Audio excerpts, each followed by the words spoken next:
Hello praise the Lord everyone, कैसे आप सभी। मैं हूं पास्टर अबनाब और मैं लेकर आया हूं पास्टर बेन्नी हिन का हिंदी में आपके लिए संदेश।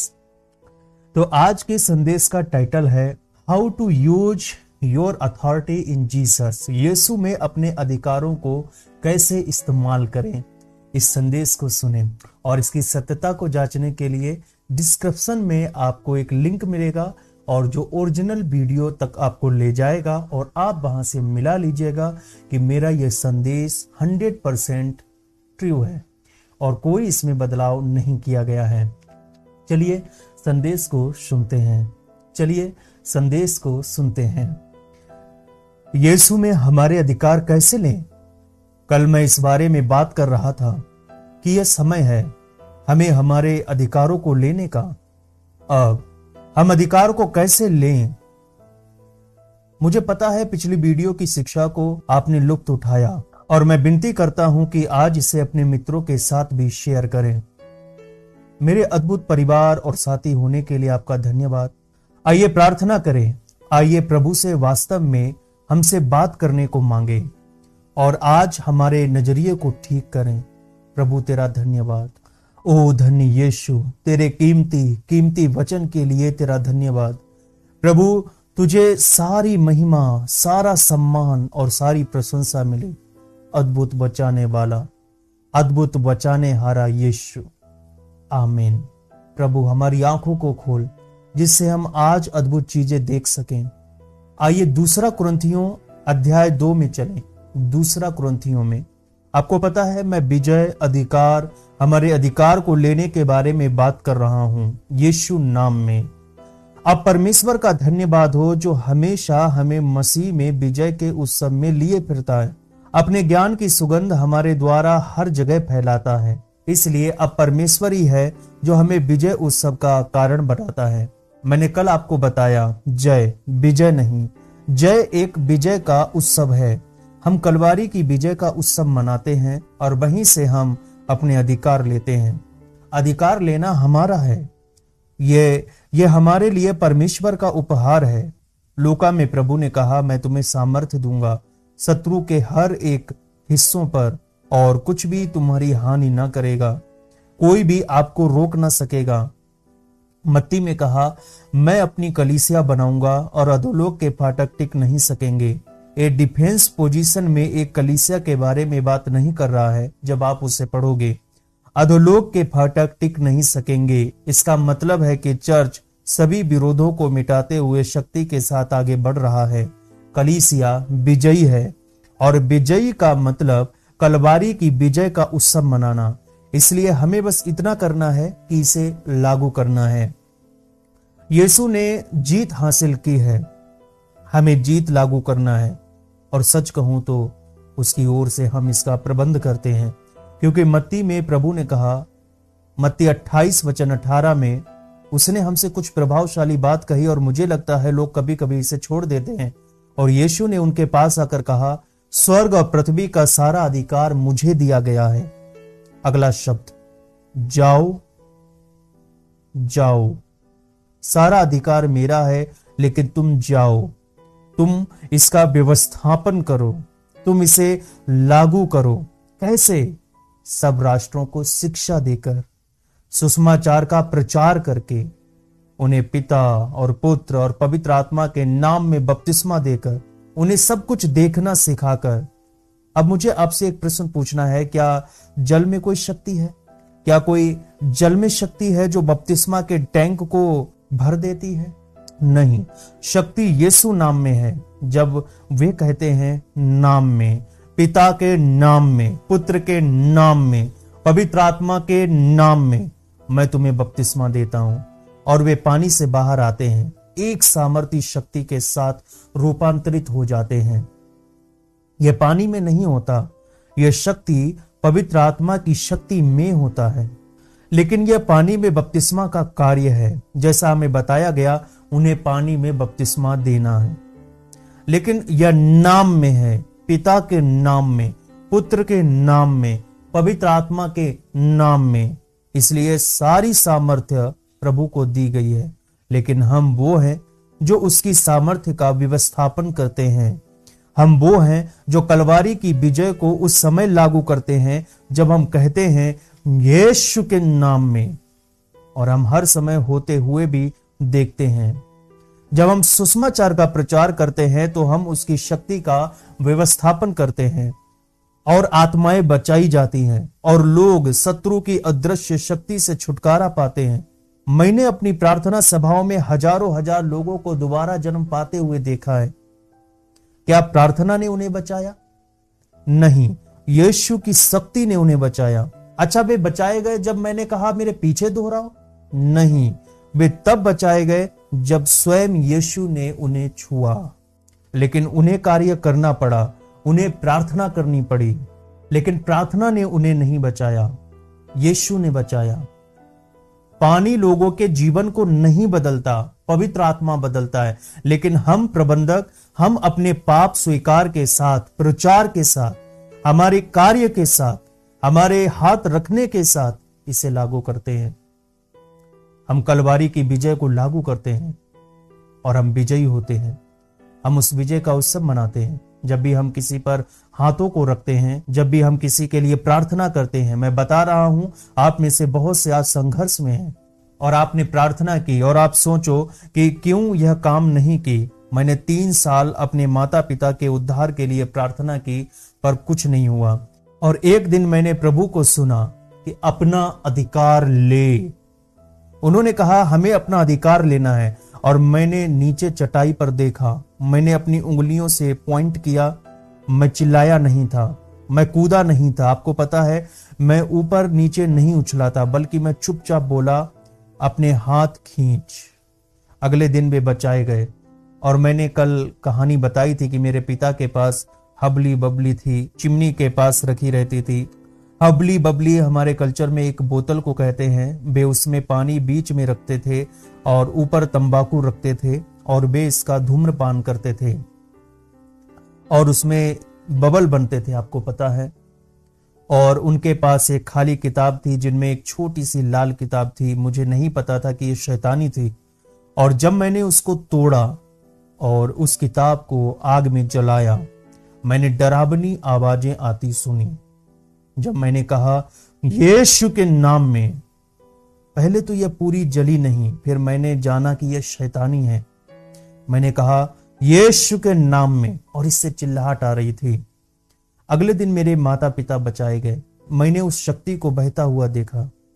जब मैंने कहा यीशु के नाम में, मैंने बीमारी और दुर्बल आत्माओं को लोगों में से बाहर आने की आज्ञा दी। मैं ग्रीन विलेज साउथ कैरोलिना कभी नहीं भूलूंगा जब प्रभु ने कहा था सब बहरे लोग उसके पास आए और उनमें से 100 से ऊपर लोग चंगे हुए जो बहरे थे, सच में बहरे थे। और उन्होंने इशारे वाली भाषा में आकर हमें बताया और वे आए और खड़े हुए और मैंने बस कहा यीशु के नाम में मैं बहरेपन की हर आत्मा को बाहर जाने का आदेश देता हूं। और मैं कूद पड़ा और दौड़ा। मैं अब 70 का हूं, मैं दौड़ नहीं सकता जैसा दौड़ा करता था। मैं दौड़ता था उनमें से हर किसी को सुनना शुरू करने पर। और जॉन विल्सन ने मुझसे कहा, उसने कहा डॉग ये शक्तिशाली है। वे मुझे डॉग बुलाते हैं, डॉग शक्तिशाली है। मैंने कहा यीशु सर्वशक्तिमान है। आपको पता है मैंने ये देखा था, मैंने इसे जिया है, मैं पहुंच चुका हूं। मैं चाहता हूं कि आप अपने जीवन में बैठें, इसलिए मैं आज आपसे बातें कर रहा हूं। यह आज जरूरी है कि हम वास्तव में विश्वास करते हैं कि यह परमेश्वर हमसे क्या कहता है। मैं तुम्हें दुष्ट की शक्तियों के ऊपर सारा अधिकार देता हूं। कुछ भी तुम्हें रोक नहीं पाएगा, कुछ भी आपका नुकसान ना कर पाएगा। लेकिन हमें समझना है कि यीशु ने कहा मैं अपनी कलीसिया बनाऊंगा और अधोलोक के फाटक टिक ना सकेंगे। क्या आपको पता है, वैसे यह पहली बार नए विधान में शब्द कलीसिया का उपयोग हुआ है।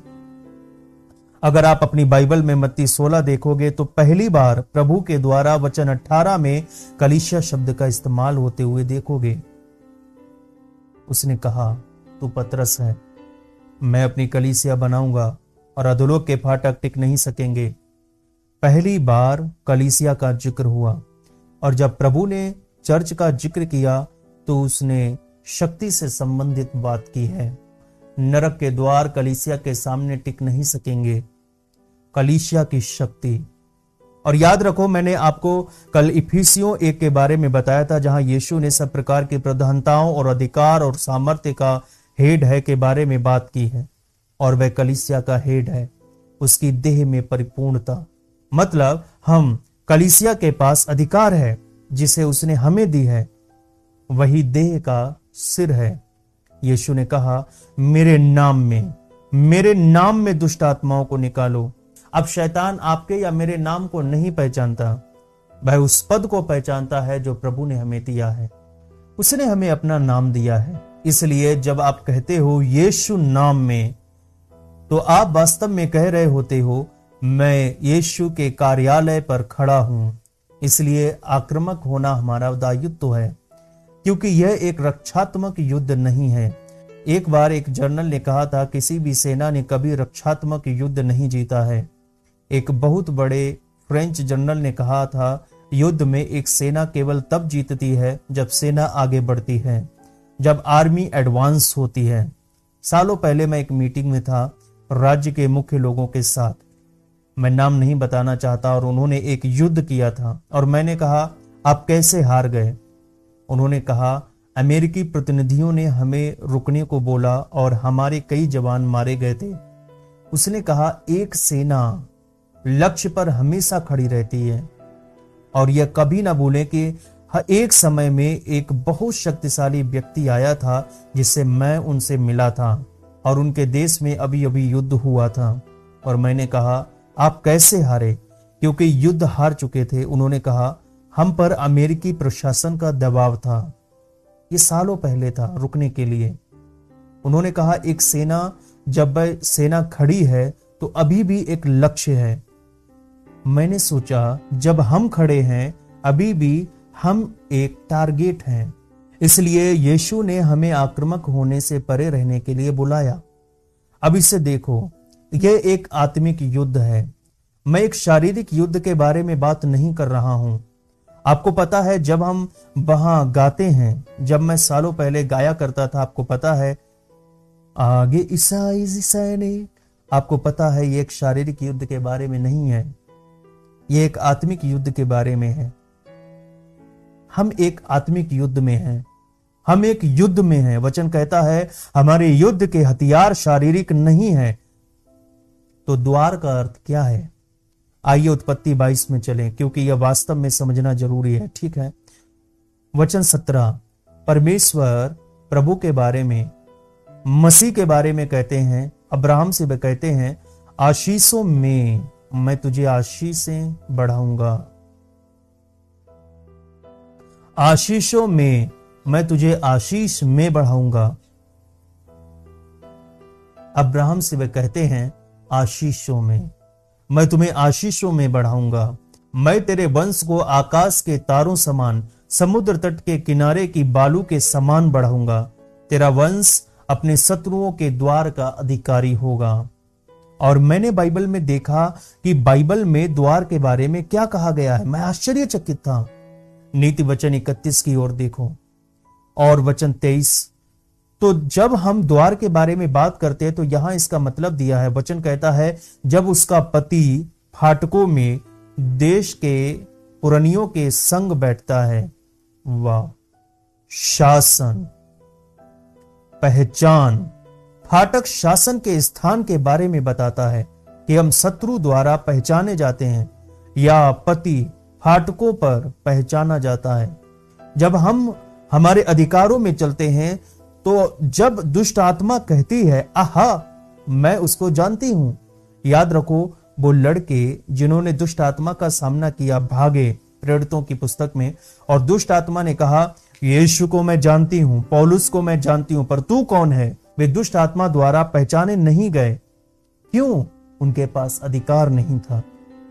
उनके पास कोई अधिकार नहीं था। परमेश्वर ने उन्हें कभी भी अधिकार नहीं दिया। हमारे पास अधिकार है और दुष्ट आत्मा यह जानती है। यह समय है अब हम सभी इसे जाने। वह इसे जानता है। शैतान जीतता है केवल हमारे नजरअंदाज करने पर। ये सबसे ज्यादा शक्तिशाली है, जो मैंने कहा हमारा नजरअंदाज करना उन्हें जीत देता है जब हम चीजों को नहीं जानते। मैं नहीं कह रहा लोग लापरवाह हैं, मैं बस कह रहा हूं जब लोग जानते नहीं कि बाइबल क्या कहती है। लेकिन लोग नहीं जानते कि बाइबल क्या कहती है, वे नहीं जानते, लोग ज्ञान के अभाव में नष्ट हो रहे हैं। इसलिए मैं सोचता हूं यह समय है और पौलुस ने कुरिन्थियों में कहा यह अज्ञानी होने से रुकने का समय है। यह समय बाइबल के तथ्यों को नहीं जानने का, बंद करने का है। इसलिए यहां पे फाटकों में जाना जाता है। कैसे? अधिकार। दुष्ट आत्माएं इसे जानती हैं और यह एक शासन करने का स्थान है। लेकिन यहां यह पद हमें और क्या बता रहा है? उसका पति फाटकों में जाना जाता है, वह देश के पुरनियों के संग बैठता है। मतलब यह परामर्श का भी स्थान है, यह परामर्श का स्थान है। जब परमेश्वर हमें अधिकार देता है, वह हमें बुद्धि भी देता है सम्मति करने का कि कैसे कब क्या किया जाए। यह सब मैंने सालों पहले एक पुस्तक पढ़ी थी जिसका शीर्षक था निहत्थे होकर कभी युद्ध ना करें, तुम हार जाओगे। मुझे बरसों पहले एक उपदेशक याद है जो शहर में शैतानी ताकतों से लड़ने के लिए सैन फ्रांसिस्को गया था और परिणाम स्वरूप उसे भागना पड़ा, क्योंकि वह युद्ध के मैदान में निहत्था बिना परमेश्वर को बताए चला गया था। उसको लगा था वह शहर की उन दुष्ट आत्माओं को हरा देगा और उसको हारना पड़ा। और मैंने स्वयं में सोचा कि लोग ऐसा क्यों कर रहे हैं, वे क्यों नहीं महसूस कर पाते, जबकि बाइबल स्पष्ट शिक्षा देती है आपको परमेश्वर के पूर्ण अस्त्र शस्त्र धारण करना होगा ताकि आप खड़े रह सको, जीत सको। और परमेश्वर का शस्त्र उसका वचन है। उसका वचन आपके मन में, आपके हृदय में उठते बैठते चलते फिरते बात करते हुए हो। परमेश्वर का वचन आप में है और आपके माध्यम से पूर्ण होगा। इसलिए यह एक परामर्श का स्थान है। यह एक स्थान है जहां परमेश्वर आपको परामर्श देता है कि किसके साथ क्या करना है। बिना अस्त्र शस्त्रों के और बिना सही वस्त्रों के कभी युद्ध में ना जाएं। लेकिन मैं पसंद करता हूं भजन 107 में फाटकों के बारे में क्या कहा गया है। आइए भजन संहिता में चले और आप देखोगे परमेश्वर ने आपको वह शक्ति अभ्यास के लिए दी है ताकि शत्रु के ऊपर विजयी हो। यहां यह कहता है, मैं भजन संहिता 107 का 16 पढ़ रहा हूं, क्योंकि उसने पीतल के फाटकों को तोड़ा और लोहे के बेड़ों को टुकड़े टुकड़े किया। वाह, यह क्या ही शक्ति है। यह एक महान शक्ति का स्थान है। इसलिए जब यीशु ने कहा अधोलोक के फाटक नहीं टिकेंगे, उस शक्ति पर विचार करो जो हमारे पास है कि वे फाटक हमें रोक नहीं सकते, हमें नहीं रोक सकते। मैंने कई बार कहा था, नरक की सारी शक्तियों की तुलना में आपकी छोटी उंगलियों में ज्यादा शक्ति है। रोमियो में पौलुस कहता है, परमेश्वर जल्द ही शैतान को तुम्हारे कदमों के नीचे कुचल देगा। हमारे पास अधिकार है। मैं आपको वह अधिकार का याद दिलाना चाहता हूं और इस कारण मैं आज इस पर बातें कर रहा हूं, क्योंकि मेरा विश्वास है बहुत से लोग हैं जो संघर्ष कर रहे हैं, जो लड़ाई कर रहे हैं पुरस्कार के लिए। उन्हें लड़ना नहीं चाहिए। लड़ना बंद करो और अपना अधिकार लेना शुरू करो, आदेश देना शुरू करो। परमेश्वर ने जो हमें करने के लिए कहा है वह करना शुरू करो। मुझे यशायाह 28 पसंद है। आइए यशायाह में चलें। धन्यवाद प्रभु, धन्यवाद प्रभु। आपको पता है मैं वास्तव में आपके माध्यम से इसे पाना चाहता हूं, क्योंकि मेरा विश्वास है कि अब समय आ गया है कलीसिया अपने अधिकारों को ले। यह कहता है उस समय सेनाओं का यहोवा मुकुट ठहरेगा।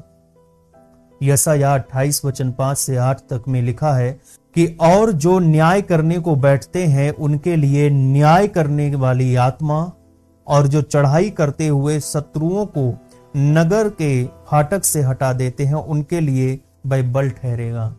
जिस क्षण आप अपना अधिकार लेंगे परमेश्वर आपको बल देगा। यह आपकी सामर्थ्य नहीं होगी। वापिस आना, वापिस फाटक पर जाना। हमें वापस फाटक पर जाना है और अधिकार पर वापस आना है। वापस आओ, क्योंकि यह दरवाजे हैं। आइए यशायाह 41 को देखें। जब तक आप अधिकार के फाटक पर नहीं होंगे तब तक अपने जीवन में अधिकार कभी नहीं देख पाओगे।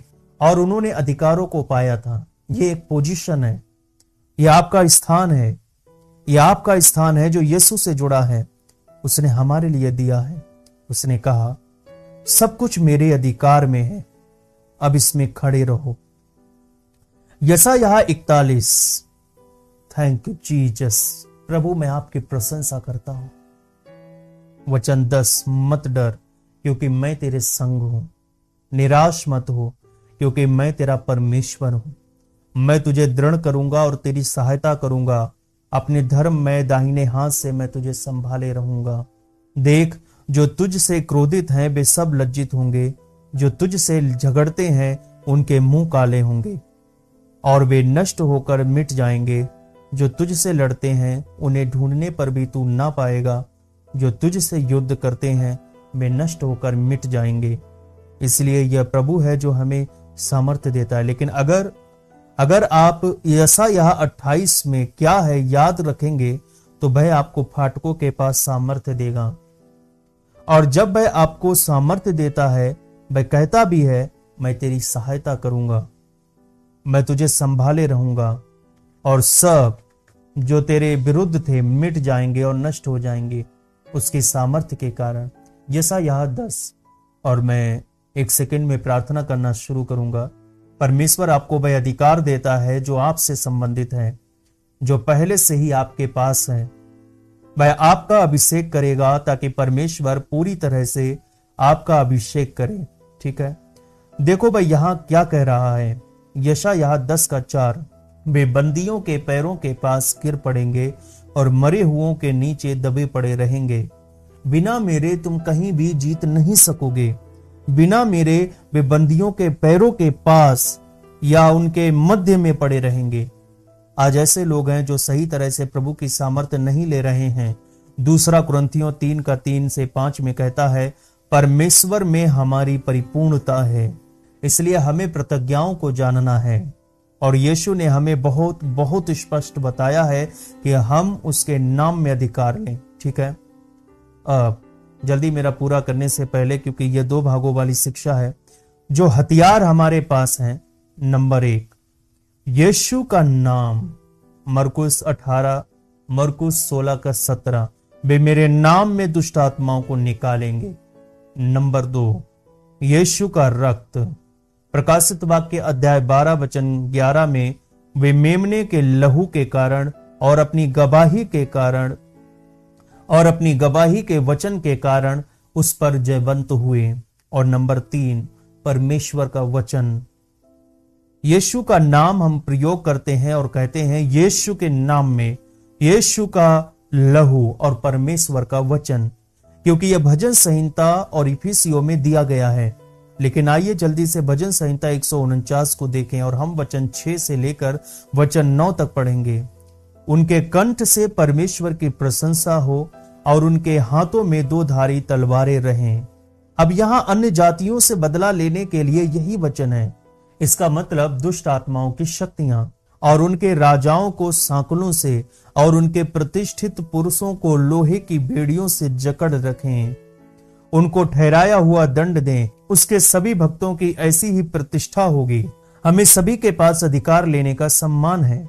यीशु के नाम में, यीशु के लहू में, यीशु के वचन में वह हमारे पास है। और इफिसियों 6:17 को याद रखो।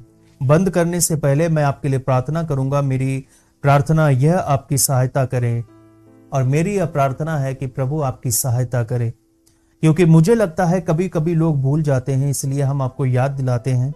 आप में से कुछ के पास वह शक्ति है। वचन कहता है, उद्धार का टोप पहनकर और आत्मा की तलवार जो कि परमेश्वर का वचन है लो। तलवार से आप क्या करोगे? आप जीतोगे। यह एक हथियार है। इसलिए शत्रु हमेशा भागता है जब भी हम यीशु के नाम में, यीशु के लहू में, प्रभु के वचन में, जब भी हम अपना शस्त्र उठाते हैं। जिस क्षण आप अपना शस्त्र उठाओगे आप दौड़ोगे। और यह आप और मैं कैसे विरोध कर सकते हैं? यीशु के नाम में, यीशु के लहू में, प्रभु के वचन में। मुझे भजन संहिता 56 का वचन 9 पसंद है। वह कहता है, जिस समय मैं पुकारूंगा उसी समय मेरे शत्रु उल्टे फिरेंगे। ये पास्टर बेनी हिन का संदेश है जिसे आप लोगों को पसंद आया होगा। कमेंट करें। कोई भी क्वेश्चन हो तो चेक करने के लिए डिस्क्रिप्शन में दिए गए लिंक पर जरूर जाएं। चैनल को सब्सक्राइब करें। आपको 100% यूं ही पास्टर बेनी हिन जी के संदेश मिलते रहेंगे। God bless you all of you.